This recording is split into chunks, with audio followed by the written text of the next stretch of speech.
All right. So earlier this week, I did a post about how long will it take Tesla to disrupt and take over the Austin rideshare market.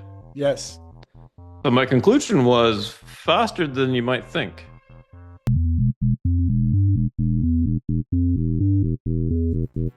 Austin, Texas is a city of about 1 million people, and the whole metro area might be 2.5 million-ish. So a pretty decent sized city. Yep. And the rideshare market has the usual players, right? Uber and Lyft, and Waymo is also there. And the city of Austin did a study in 2019, and they discovered that there's about 1.5 million trips per month in the city back Okay. then. hmm So about 50,000 trips per day. And adjusting for population growth since then, maybe we're up to 55,000 trips a day, roughly. Okay. Okay. hmm So a typical rideshare driver will do maybe 15 to 20 trips a day. Okay, that's highly variable depending on how long they're working and that kind of thing. But Sure. so let's assume an average of 17 trips a day. That means you need about 3,250 rideshare vehicles. To Again, handle that, to handle that to need. handle that demand. Again, rough numbers. Could, Right. it's probably more, but 'cause there's probably a lot of rideshare drivers that don't work that many hours. Sure. All right. So if we take a look then at some different scenarios for ramping, right? So we've got a slow ramp. Oops, if I go down there, it hides it. A slow ramp and what I call a base ramp and then a fast ramp. So the slow ramp is in red, the base is in Right. blue, and the fast Right. is in green. And I've got it mapped out by month. Yep. So let's just focus on September here. So by September, the slow ramp, I don't know how many vehicles this is, but you can see it's not a whole lot. The base ramp has about 500 by then, and the fast ramp is, maybe 1250. Okay. And then on from there. And by the end of the year, the base ramp's at 2,000 vehicles, the fast ramp's at 3,250, and the slow ramp maybe around 400, something like that. Gotcha. Maybe 350, I think was the number I had. Okay. Okay. So if you take those numbers and compare the number of vehicles that Uber has, and again, I made some estimates there, and the number of vehicles that Waymo is likely to have in Austin, from a vehicle market share perspective, here's how the Robotaxi rollout might look month by month from June through December of this year. Okay. And so if we focus on the base ramp, you could get to about 20%, 20 to 30% share basically by October. Mm-hmm. And at that point, I think it would start to have a pretty disruptive impact on the rideshare market. Right. Okay. If they are capable of getting on this fast ramp, then that 20 to 30% disruptive point happens, in August. Right.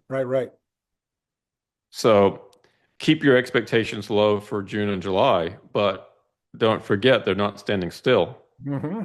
and disruption can happen pretty quick. Now, on the fast ramp, they're basically at 100% of the market by By the end December. of the year. Okay.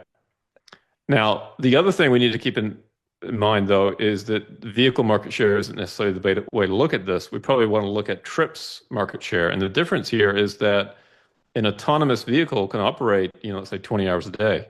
Right. A human-driven vehicle can't operate that many hours. So instead of 17 trips per day, if we factor in 25 trips, we might get a chart like this. Mm-hmm. And basically, it pushes everything a bit more up more quickly. So again, the blue, that 20 to 30% happens a little bit earlier in early September as opposed to later September. And the fast ramp, maybe early August, Right. right? And then, of course, this gets to 100% in September. The blue one gets to 100% towards the end of the year, early January. Okay, so So all of those would be really actually significant to the point of really creating a needle moving event, I would think. In other words, to your point, when the disruption is obvious at around 30% or whatever the number is, would be the point at which Wall Street would have to pay attention. Is that kind of how you'd see it? well, they should pay attention. Will they? That remains to be seen. I'm sure that they'll have some doubt and say, oh, okay, yeah, sure, you did it in Austin, but can you do it in Los Angeles? That's a different city because of blah, blah, blah, right? They'll come up with their reasons. But the basic point here is that once Tesla figures this out in Austin, it's copy paste into many other cities. Exactly. So my point with this was it shouldn't take too long for Tesla to show its disruptive capability. Mm-hmm. Yep. Okay. But again, it might take, 2 or 3, 4 months before you really start to see it. Mm-hmm. What I would love is for somebody to keep track of the number of robotaxis in Austin. So I'm making a special request to anybody that's in Austin, if you want to provide some very valuable data, if you can keep track on a weekly basis of how many robotaxis Tesla is operating, that would be very handy information. Yeah, of course. I've already asked twice now, hoping that somebody's listening, that Tesla would follow the lead of both Waymo and 𝐒𝐚𝐿 now, and put out their stats, put out all their stats, how many accidents, how many miles driven, etc. Just have a page someplace where these stats are constantly updated so that the world can see, because I'm not so interested in the consumer.